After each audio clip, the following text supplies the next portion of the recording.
ভাই বসে বসে আমরা সবাই আপনারা পরিবেশ নষ্ট করবেন না, সকলে বসেন। হযরত স্টেজে আসতে সবাই দেখতে পারবেন না, দেখতেছেন, এজন্য পরিবেশ নষ্ট করবেন না। দেখেন ব্যবস্থা করা যায় কিনা। ঠিক আছে ভাই, আমরা বসে যাই, সবাই বসে যাই।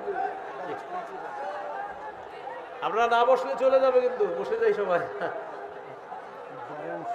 আচ্ছা আচ্ছা, সমস্যা না, সমস্যা না।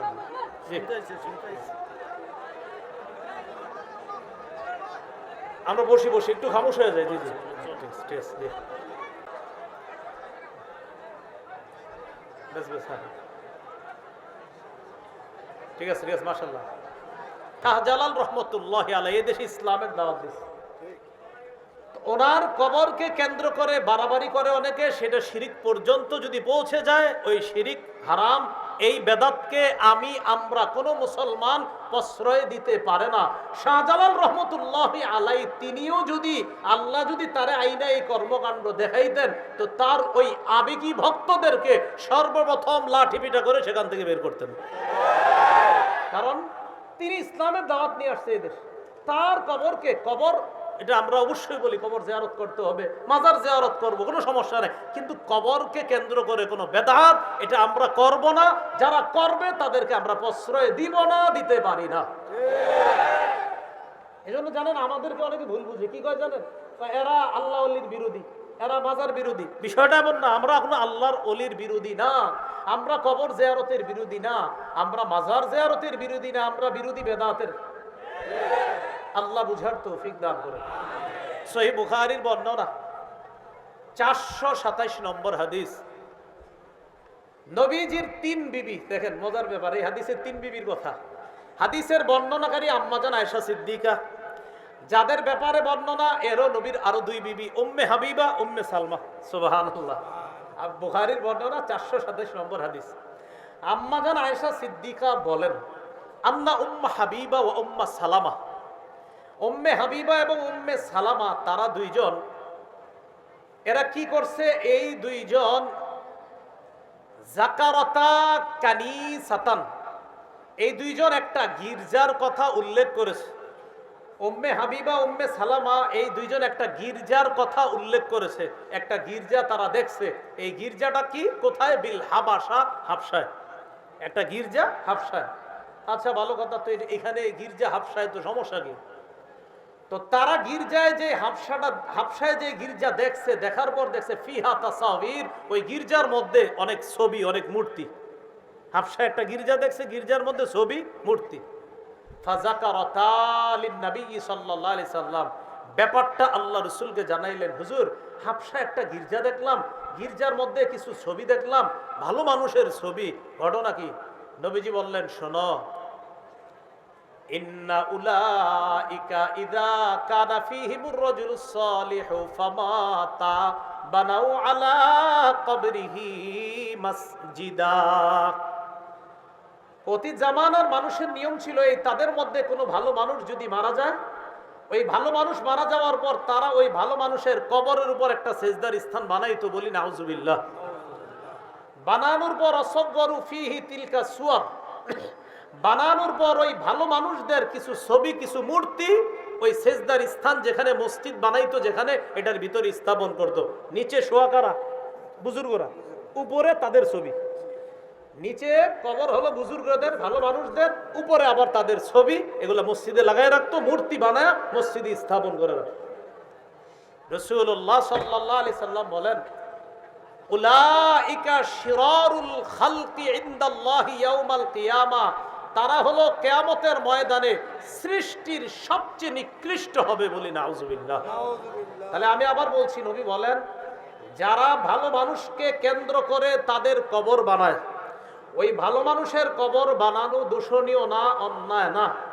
কবর বানানোর পর সেটার উপর যদি কোনো মসজিদ বানায়, আর ওই মসজিদের মধ্যে মূর্তি, ছবি ইত্যাদি স্থাপন করে, আল্লাহ রাসূল বলেন এরা কিয়ামতের ময়দানে সবচাইতে নিকৃষ্ট সৃষ্টি হবে, নাউজুবিল্লাহ। তাহলে এই জানলাম, ভালো মানুষকে কেন্দ্র করে কবর বানানো কোনো সমস্যা না, তার কবর জিয়ারত করা সমস্যা না, কিন্তু ওই ভালো মানুষের কবরকে কেন্দ্র করে কোনো ধরনের উল্টা পাল্টা কর্মকাণ্ড করা যাবে না, করতে দিব না। যারা করবে মুখে প্রতিবাদ করব, করতেই থাকবো। আমাদেরকে ওয়াহাবি বা যাই বলা হোক না কেন, বেদাতের বিরোধিতা করছি, করব, করতেই থাকবো। বেদাত তো বেদাত।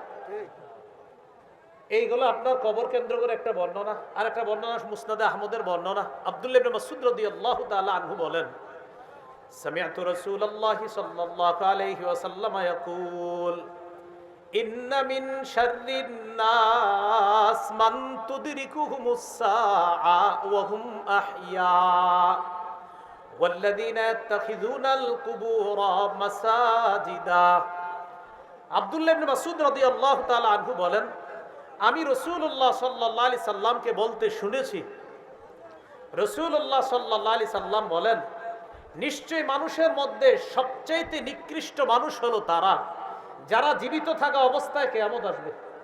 তারা হবে সবচেয়ে নিকৃষ্ট যারা জীবিত থাকা অবস্থায় কিয়ামতটা আসবে, তারা সবচেয়ে নিকৃষ্ট। আর কারা? ওয়াল্লাযীনা ইয়াত্তাখিযুনাল কুবুরা মাসাজিদা। আর যারা কবরকে সেজদার স্থান বানায় তারা হবে সবচেয়ে নিকৃষ্ট। তাহলে নবী কয় শ্রেণীর সবচেয়ে নিকৃষ্ট বলল? দুই শ্রেণী। এক, যারা জীবিত থাকতে কিয়ামত তাদের কাছে আসবে। আরেক হলো যারা কবরকে মসজিদ বানায়, কবরকে সেজদার স্থান বানায়, তারা সবচেয়ে নিকৃষ্ট। আল্লাহ আমাদেরকে হেফাজত করেন। সহিহ বুখারী 435 নম্বর হাদিস।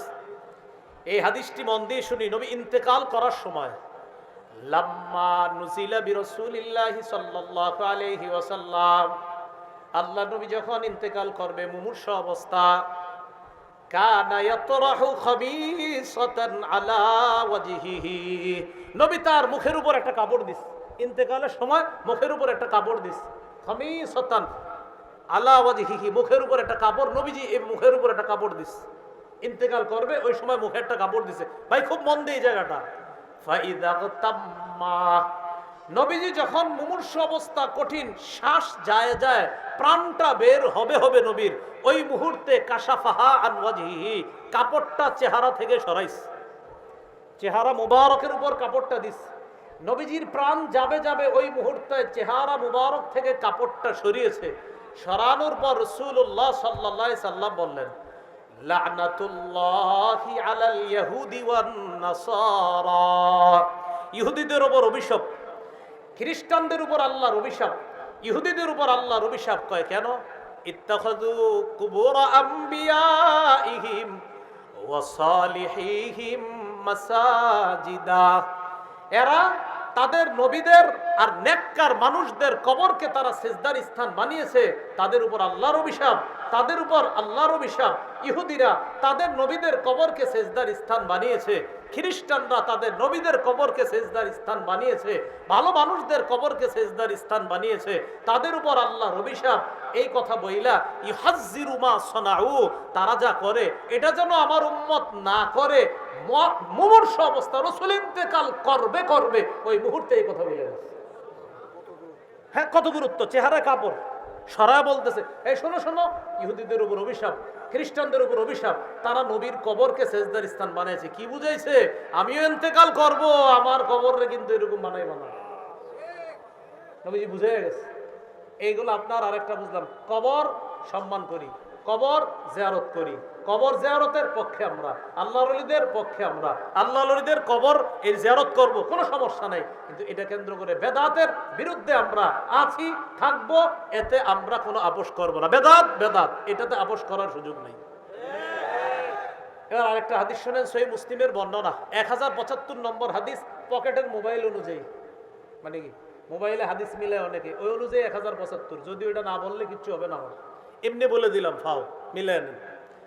আর মাদ্রাসার পাঠ্যপুস্তক অনুসারে 532 নম্বর হাদিস। আমাদের মাদ্রাসায় যে পাঠ্যপুস্তক এটা ইন্টারন্যাশনাল ভাবে ফলো করা হয়। আর আপনারা মোবাইলে যে উস্তাদ, ওইটাতে 1075। এই হাদিসের মধ্যে আসছে, নবী ইন্তেকালের 5 দিন আগে, কয়দিন আগে, মানে ইন্তেকালের 5 দিন আগে আল্লাহ রাসূল সাল্লাল্লাহু আলাইহি সাল্লাম বলে যাইতেছে 5 দিন আগে। হাদিসের বর্ণনাকারী জুনদুব রাদিয়াল্লাহু তাআলা তিনি বলেন, আমি নবীকে ইন্তেকালের 5 দিন আগে বলতে শুনেছি, ইন্নী আবরাউ ইলাল্লাহ মিন আইয়াকুনা লাকুম খলিল। রাসূলুল্লাহ সাল্লাল্লাহু আলাইহি সাল্লাম বলেন, আমি আল্লাহর কাছে মুক্ত মিন আইয়াকুনা মিনকুম খলিল, তোমাদের মধ্যে কেউ আমার খলিল হওয়া থেকে আমি আল্লাহর কাছে মুক্ত। মানে মানুষের মধ্যে আমার অন্তরঙ্গ বন্ধু নাই। নবীজি বলতেছে ইন্তেকালের ৫ দিন আগে। কেন অন্তরঙ্গ বন্ধু নাই? ফাইন্নাল্লাহা ক্বাদ ইত্তাখাযানি খলিলা কামা ইত্তাখাযা ইব্রাহিমা খলিলা। কেননা আল্লাহ তাআলা ইব্রাহিম নবীকে যেমন খলিল হিসাবে গ্রহণ করেছে, আমাকেও তার খলিল হিসাবে গ্রহণ করেছে। তাহলে খলিল কয় নবী হইল? আমরা খালি বলি ইব্রাহিম খলিলুল্লাহ, না, মুহাম্মদ সাল্লাল্লাহু আলাইহি সাল্লামও খলিলুল্লাহ, আবার হাবিবুল্লাহ। তাহলে নবী ইন্তেকালের ৫ দিন আগে বলে আমার কোনো খলিল নাই মানুষের মধ্যে, কারণ ইব্রাহিম নবীকে আল্লাহ যেমন অন্তরঙ্গ বন্ধু বানাইছে, আমাকেও তেমন বানাইছে। খলিল অর্থ অন্তরঙ্গ বন্ধু। ইব্রাহিম নবীকে যেমন আল্লাহ খলিল হিসাবে গ্রহণ করেছে, আমাকেও খলিল হিসাবে গ্রহণ করেছে। শোনো, লাউ কুনতু মুত্তাখিজান মিন উম্মতি খলিলা লাত্তাখাযতু আবু বকরিন খলিলা। আমার উম্মতের কাউরে যদি আমি অন্তরঙ্গ বানাইতাম, আমি তো বানাই নাই, যদি অন্তরঙ্গ বন্ধু কাউকে বানাইতাম তাহলে আবু বকরকে আমি অন্তরঙ্গ বন্ধু তথা খলিল হিসাবে গ্রহণ করতাম। কিন্তু আমাদের নবীর কোনো খলিল নাই মানুষের মধ্যে। বলেন তো নবী কার খলিল? এই কথাটা ইন্তেকালের কয়দিন আগে বলছে। এরপর নবী বললেন, আল্লাহ শোনো, ওয়া ইন্না মান কানা ক্বাবলাকুম, শোনো তোমাদের পূর্ববর্তী জাতি কি করছে? ইত্তাখাযু কুবুর আমবিয়াইহিম ওয়া সালিহিহিম মাসাজিদা, তারা তাদের নবীদের কবরকে আর নেককার মানুষের কবরকে সেজদার স্থান বানিয়েছে। আলা ফালা তাত্তাখিজুল কুবুর মাসাজিদা, শোনো আমি নবী তোমাদেরকে বলে যাচ্ছি, তোমরা কবরকে সেজদার স্থান বানাবা না। আল্লাহ আমাদের সকলকে কথাগুলা বুঝার তৌফিক দান করেন। কবরকে কেন্দ্র করে মেলা বসা যাবে না। বলেন কি বসানো যাবে না? মেলা বসানো যাবে না কবরকে কেন্দ্র করে। দলিল আবু দাউদের বর্ণনা 2042 নম্বর হাদিস। এই হাদিসে রাসূল সাল্লাল্লাহু আলাইহি সাল্লাম বলেন, ক্বালা রাসূলুল্লাহ সাল্লাল্লাহু আলাইহি ওয়াসাল্লাম লা তাত্তাখিযু বুয়ুতাকুম কুবুরা ওয়ালা তাত্তাখিযু কবরি ঈদা ওয়াসাল্লু আলাইয়া ফাইন্না সালাতাকুম তাবলুগুনি হাইসু কুনতুম।